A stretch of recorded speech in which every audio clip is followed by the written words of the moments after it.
Udaipur city পুরো পাহাড়ে ঘেরা, মাঝখানে একটা ছোট্ট শহর।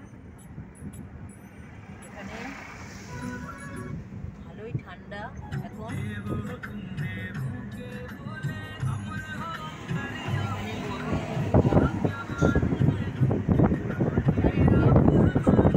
চারিদিকে পুরো পাহাড়, মাঝখানে শহর।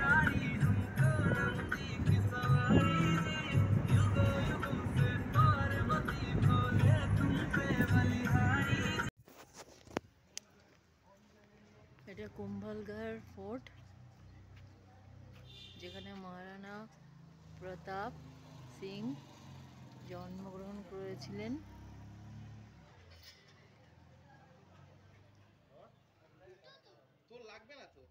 আমরা এখন এরই মধ্যে প্রবেশ করতে চলেছি। একাগ্নি আর ওর বাবা টিকিট কাটতে গেছে, টিকিট কাটা হয়ে গেছে, এবার আমরা প্রবেশ করছি। আমরা এখন কুম্ভলগড় ফোর্টে ঢুকছি। কুম্ভলগড় ফোর্টে ঢুকছি। এটা হচ্ছে রামপোল, পৃথিবীর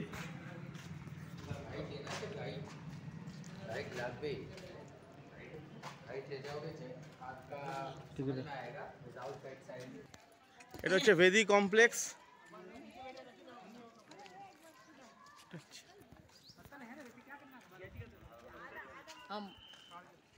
এই কুম্ভলগড় ফোর্ট, এখানেই মহারানা প্রতাপের জন্ম হয়েছিল।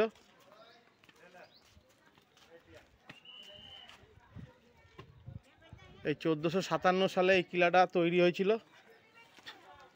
যখন উদয় সিং, মহারানা প্রতাপের বাবা উদয় সিং জানতে পারে যে আলাউদ্দিন খলজি আক্রান্তকারীরা কুম্ভলগড়ে এই উদয়পুরে আক্রমণ চিত্তরগড়ে আক্রমণ করবে, তখন তিনি ওটাকে শিফট করে কুম্ভলগড় ফোর্টে নিয়ে আসে। কুম্ভলগড় ফোর্টের বৈশিষ্ট্য হচ্ছে এটা বাইরে থেকে আমরা দেখতেই পাইনি। একদম যখন পাহাড়ে উপরে প্রায় 2-3 কিলোমিটার আগে থেকেই আমরা দেখতে পারলাম কুম্ভলগড় ফোর্টটা। কিন্তু ফোর্টটা এত উঁচুতে দূর থেকে দেখা যায় না। কিন্তু নিশ্চয়ই কিছু একটা তখনকার দিনের নির্মাণ কর্মীরা করেছিলেন, প্ল্যান করে করেছিলেন, তার জন্য এরকম দূর থেকে দেখা যায় না। আমার যতদূর লাগছে এখানে যে বাইরের যে ব্যাকগ্রাউন্ডটা, ওটা এতটা পরিমাণে উঁচু করে করেছিল যে এইগুলো নিচু হয়ে গেছিল। হ্যাঁ, ওই জন্যই কিছু দেখা যায় না। পৃথিবীর মধ্যে সবচেয়ে প্রথম হচ্ছে চীনের প্রাচীর, তারপরেই হচ্ছে এটা দ্বিতীয় কুম্ভলগড় ফোর্ট।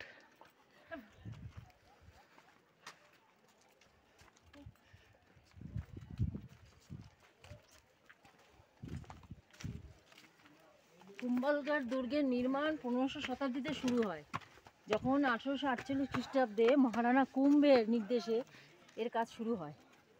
এই দুর্গটি রানা কুম্ভের দ্বিতীয় পছন্দের রাজধানী হিসাবে কাজ করত।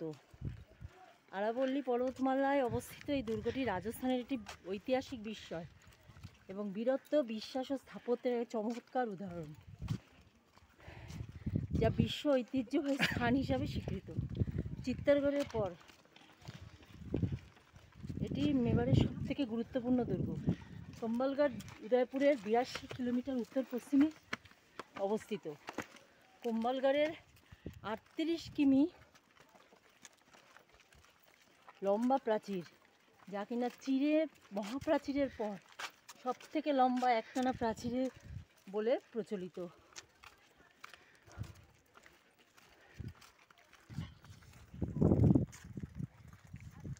এই কুম্ভলগড় ফোর্টটা যে হয়েছিল তার আগে বাবা বললো কুম্ভলগড় কোরাট্টা জায়গায় অবস্থিত ছিল, এবার চিত্তরগড়ে অবস্থিত ছিল। এবার সেখান থেকে এইটা এসছে, কারণ এবার যিনি এনেছেন তিনি খুব ভালো করেই জানেন আক্রান্তকারীরা এখানেও অ্যাটাক করতে পারে। এই জন্য ইনি এই প্রাচীরগুলোকে এতটাই উঁচু উঁচু করে বানিয়েছিলেন, আমরা ভেতরে অনেকটা এসেও দেখতে পাইনি যে ভেতরে কি আছে।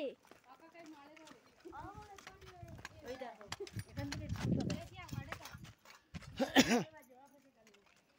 এটা হচ্ছে ফোর্ট।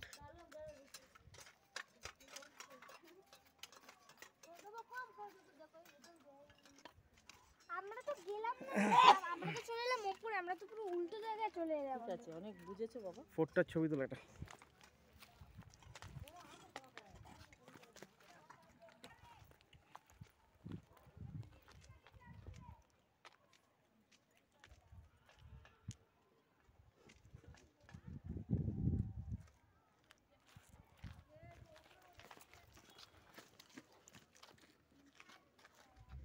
আমাদের নর্মাল সিঁড়ির মতো কিন্তু উচ্চতা না, অনেকটা বেশি, ডাবল। আমাদের 1.5খানা সিঁড়ি, এদের 1খানা সিঁড়ি।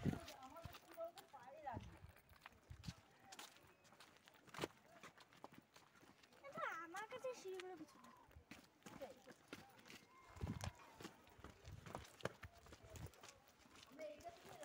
হুম। আর কোথায় যাওয়া আছে জানো? রৌনকপুর। রৌনকপুর এটাতে কি আছে? জৈন টেম্পল।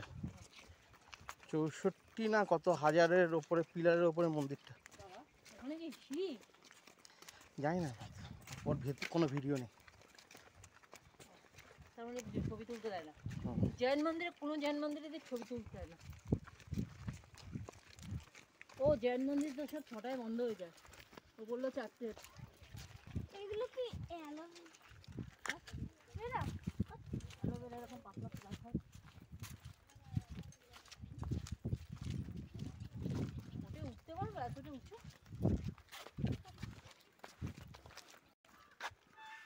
দাঁড়াও, তো শিব ঠাকুরের মন্দির।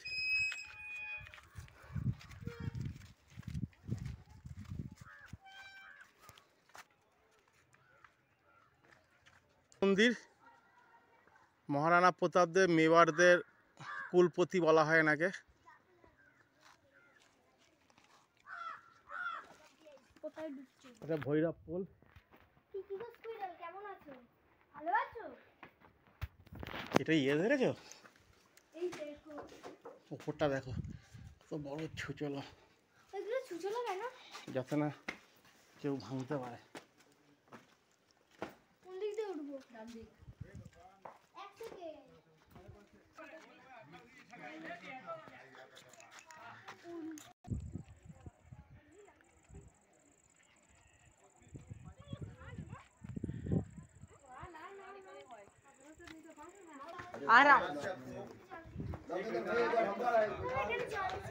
পয়সা তো নেই এমনি।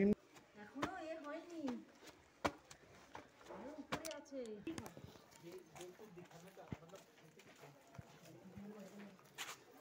আর কত দূর? এতক্ষণ হাঁটার পর আমরা অবশেষে কেলার আগে ঢুকছি। এইগুলো দেখো। এক সেকেন্ড।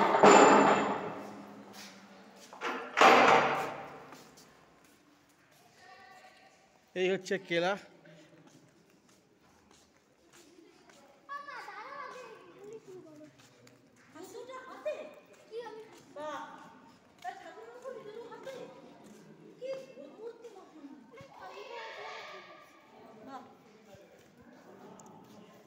এক সেকেন্ড।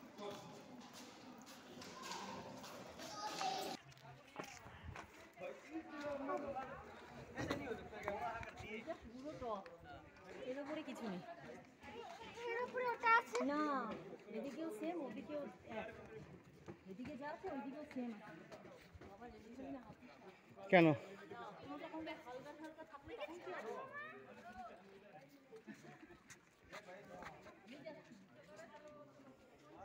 হালকা আছে।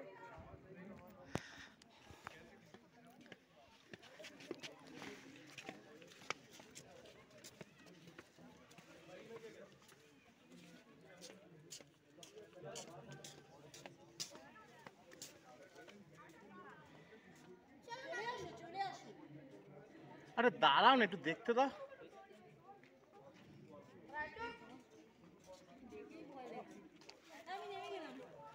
দেখো ছবি তোলা যায়, দেখো তো এখানে। সত্যি মাইরি, ওই কোনাটায়, ওই কোনাটায়, ওই কোনাটায়। ছবি তো কে মোবাইলটা দিয়ে যাও আয় দিকে বাবা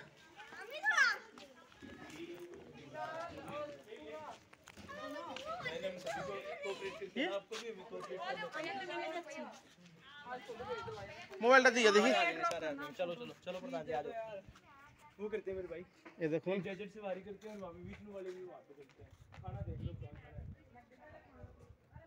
দাদা দাদা আগে দেখে নি টাইট টাইট অসুবিধা নেই দেখুন পুরো আরাবল্লী পাহাড় ওই এই যে প্রাচীরটা আছে পুরো 38 কিলোমিটারের প্রাচীর